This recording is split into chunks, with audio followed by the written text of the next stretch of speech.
तो भाई दीपेंद्र जी और सभी साथी भाई जितने मंच पे बैठे हैं, मुझे प्रधान जी ने कहा कि ये बतानी है पार्क की जमीन। एमपी साहब, जिस जगह पर आप बैठे हो इस जगह से राइट साइड में भाई जोर मिलना है, थोड़े से रोक दे बस, बहुत ही अब रोक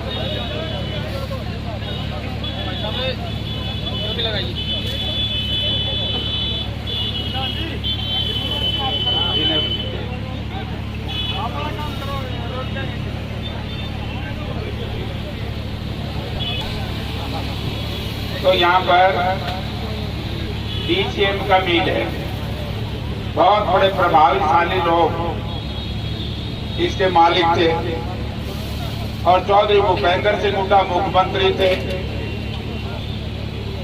सैकड़ों लोगों को बेघर करने का प्रयास प्रभावशाली लोगों के द्वारा किया गया, लेकिन जब तक हुड्डा साहब रहे और हुड्डा साहब ने यहाँ तक कर दिया कि इनको मालिकाना हक दिया जाए।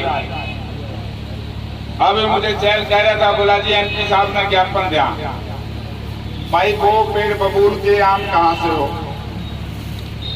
चूक के थाम करतारे की देंगे, कौन उसके लिए दोषी? उसके लिए चौधरी भूपेंद्र सिंह हुड्डा कांग्रेस पार्टी दोषी नहीं। उस वक्त ये कह दिया गया था, डिप्टी कमिश्नर को आदेश दे दिए थे कि कलेक्टरेट के ऊपर सबके जमीन के पैसे भरवाओ और इनको मालिकाना हक दो। अगर मालिकाना हक तोड़वाया तो बीजेपी के लोगों ने तोड़वाया। ये बहुत एक बड़ा अन्याय हुआ इस इलाके के साथ। और मैं तो एमपी साहब एक बात आपसे कहना चाहूंगा, हुड्डा साहब इस सारे केस से वाकिफ हैं। आप इस मामले को बड़ा बेवकूफी से की वकालत करना कि 200-250 परिवार हैं जो घर से बेघर हो चुके हैं, जब पक्के मकान धराशायी कर दिए गए हैं। लेकिन मैं सुप्रीम कोर्ट का और हाई कोर्ट का आभारी हूँ, ये स्टे पे बैठे हैं तो आज जमीन को कब्जा नहीं कर पाए, वरना आपका डिप्टी चीफ मिनिस्टर, एक यहाँ का डीसीएम का मालिक, 3-4 शरारती लोगों ने इनकी जमीनों पे कब्जा कर लिया था। उसके बाद जहाँ तक बात कर रहे थे हमारे छत्रपाल जी, यहाँ पर पीने का पानी नहीं था, यहाँ पर सीवरेज नहीं थी, यहाँ पर सड़कें नहीं थी। जब मैं मेंबर पार्लियामेंट बन करके आया, यहाँ पर टैंकरों से पानी आता था कि नहीं आता था भाई? कदे को कहते हमने टुट्टी लुआई है। यहाँ पर सब्जी मंडी बनाई, वो तकरीबन 45 किलो में 46 एकड़ में सब्जी मंडी। यहाँ पर बहुत बड़ा पार्क, यहाँ पर पीने के लिए कम से कम भी 5-6 एकड़ में बूस्टिंग स्टेशन, यहाँ पर सारी सीवरेज की व्यवस्था। जहाँ मिल गेट का नाम सुन करके शहर के परले लोग ये कहते थे, रात को हम यहाँ सभा करते थे तो लोग कहते थे यार मिल गेट पर रात न तुम जान दे। आज ये मिल गेट चौधरी भूपेंद्र सिंह हुड्डा की वजह से 1 लाख रुपए गज के हिसाब से बिक रहे, 1 लाख रुपए गज से। ये टोटल व्यवस्था जो करवाई है इस इलाके की, जो विकास करवाया है। स्वर्गीय ओम प्रकाश जिंदल इस धरती पर नहीं है, या तो स्वर्गीय ओम प्रकाश जिंदल की हमेशा से एक सोच रहती थी कि आजाद नगर को, मिल गेट को विकास की दृष्टि से आगे उठाओ। सावित्री जिंदल जी मंत्री थी, उस वक्त बहुत विकास कार्य हुए, लेकिन 10 वर्ष से लगातार मेरे हिसाब से मिल गेट पे कोई विकास कार्य नहीं हुआ। तो साथियों, इसलिए हम होया कि नहीं होया बता दो, हो जाओ तो ये सुबह और फिर कहा जाएंगे मेरे बटे बिल हमारे तो होया था टैंकर बनी ये तो हमने टैंकरा से पैंडा चुटवाना है, एक डीसीएम के मालिकों से पैंडा चुटवाना है, और इस डिप्टी चीफ मिनिस्टर से, लैंड ग्रेबर से, इसको मैं कहूंगा ये कब्जेधारी है, इन कब्जेधारियों से पीछा चुटवाना है। और भाई हवाई अड्डे की जहां तक बात थी, मुझे याद है जब हमने प्लाट लिया न, बोला जी हवाई अड्डा बनाएगा, इन्हें 3 मंजिला बनाई थी 5 सेक्टर 7 में यहाँ, अब 3 मंजिला बना दिया। अरे फायदा के हवाई अड्डा तो गया जगह जाना था, वो कहा गया वो आइडिया लोगों सारे के ना तो हवाई अड्डा बन सकता। हवाई अड्डे का सूद कभी बैठेगा, अंतरराष्ट्रीय हवाई अड्डे का या कॉमर्शियल हवाई अड्डे का, तो उस वक्त बैठेगा डोमेस्टिक का, जब चौधरी भूपेंद्र सिंह हुड्डा मुख्यमंत्री होंगे और केंद्र में आपकी सरकार होगी।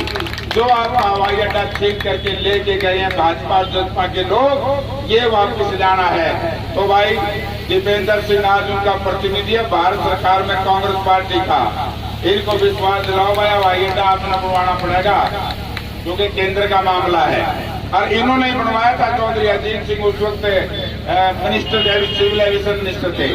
तो इसलिए आज एक बात अंत में मैं कहना चाहूंगा कि आप लोग यह भी बेचारी दुखी है, इसका चोरा भी एक वोट करा दिया था बदमाशों ने, रास्ते खुलवाएंगे। और MP साहब, हम हुड्डा साहब सब साथी गए थे, बजरंग भैया साथ थे, तो उस वक्त कह के गए थे हुड्डा साहब के साइड में से सड़क बनाएंगे। और मैं ये कहता हूँ कि आप लोग चौधरी भूपेंद्र सिंह हुड्डा को देश और प्रदेश की ताकत दो। हम बरोबर की बात करें, जहां से इन संपत्तियों ने पाड़ी थी बीचों बीच गिरावेंगे, MLC आवाज सुनिए, वही बनाएंगे।